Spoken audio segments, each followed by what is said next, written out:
Coming up on your news at 5, we have the latest details on the hostage situation that unfolded Friday at a Hampton Inn in Midtown Anchorage.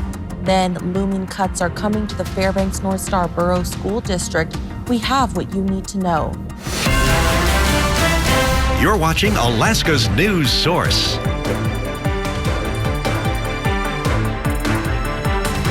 Anchorage police say they're being purposefully vague with some details about the fatal shooting of a suspect at Midtown Anchorage's Hampton Inn Hotel. The incident involved 5 hostages, including children. While we don't know the condition of all of the hostages, during a news conference, Chief Sean Case said none of the children were hurt as the 5-hour hostage situation ended. Case said officers responded to a security call about a suspicious vehicle just before 4 a.m. Case explained officers tried to talk with one of the people in a car who was inside of a room. They discovered 5 other people were inside as well. Police say the suspect fired 2 shots at officers through the door. Negotiations went on for a while when officers say the suspect committed what they'll only say was a crime against one of the hostages. Officers made entry into the room and fired at least 1 round at the subject, where he was later pronounced deceased on scene. I want to say that this type of a call is extremely unusual. It is very, very rare.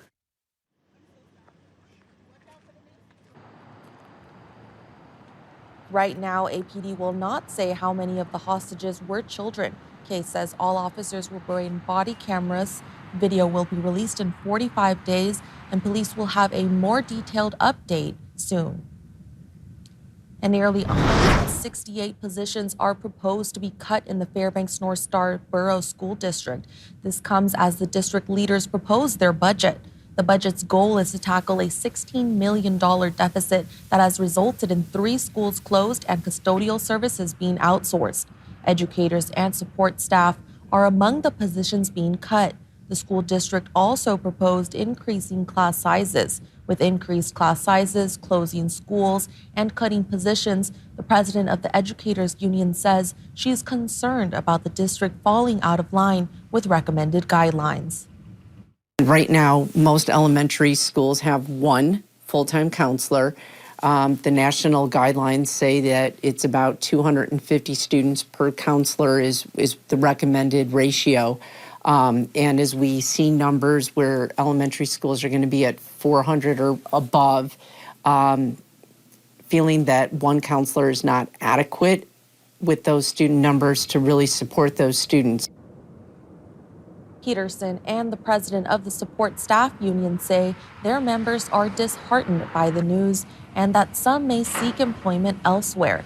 The school district did not respond for comment. The school board will hear public feedback before voting it to approve it in March. And now switching gears over to weather. Let's head over to the Weather Center for a first look at the forecast with Jackie Purcell.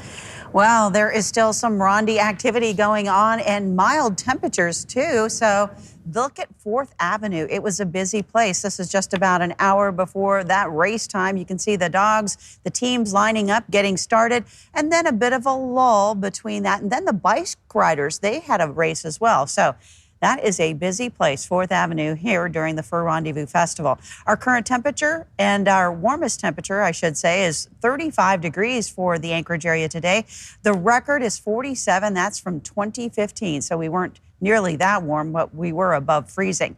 And our current temperature is 34 degrees with winds out of the north-northeast at 5. Moving into interior Alaska, 9 degrees in Fairbanks with winds out of the south-southwest at 3. Now, they made it up to 10 for their official high today. Also, a record in the 40s from this date. That happened in 1997. Now, we're going to watch along the Arctic slope some blizzard conditions, but back in South Central, it's still that mix of kind of rain mostly, but some snow mixing in coastal locations. That'll be the same scenario over the next several days. And it'll stay just on the partly cloudy to mostly cloudy side into the interior. But the chance of snow, it's a chance here in the Anchorage area. And here's a look at the next 3 days. Rondi time, our high temperatures stay above freezing, overnight lows just below it. And there is that, I mentioned, a chance of snow showers coming our way on Sunday. We'll have more on the forecast. Adelmi coming up a little bit later. Thank you, Jackie. We'll see you in just a little bit. Now, going back to the Fur-Rondy Festival, it continues today and kicked off this morning with the Grand Parade. Reporter Joe Allgood was there and brings us the details. Well, Fur-Rondy is in full swing as the Grand Parade goes past on 5th Avenue here, and you can see all the crowds behind me as downtown gets ready for Iditarod. The parade began making its way down 6th Avenue, led by the Anchorage Police Department and followed by various organizations from around town, including representatives from J-Bear, local schools, businesses, and more. I feel like it really represents our culture from like the original Rendezvous. Number 81. It's just cool to see that they're still doing it. It's pretty cool that it's been going on for a while and they're still doing it. As the parade rounded the corner onto 5th Avenue, enthusiastic crowds greeted the floats. There were hundreds of participants, some even handing out candy and other goodies to onlookers. A block over, mushers began preparing for dog sled races, beginning at 11:30 in the Mushing District on 4th Avenue, which was covered in imported snow despite the unusually dry winter. I was thinking there'd be more snow, a little colder, but thank you for welcoming me in without having to walk a lot of snow. But I'm waiting for it. Bring it back. I come from Maryland, so a lot of people are saying, come get your weather back. More about the Grand Parade and the Fur-Rondy celebrations tonight on the Late Edition. Joe Allgood, Alaska's news source. Thanks for listening. Click subscribe so you can get the latest podcast from Alaska's news source automatically. And stay up to date with breaking news and in-depth reporting available for free 24/7 with the Alaska's news source app.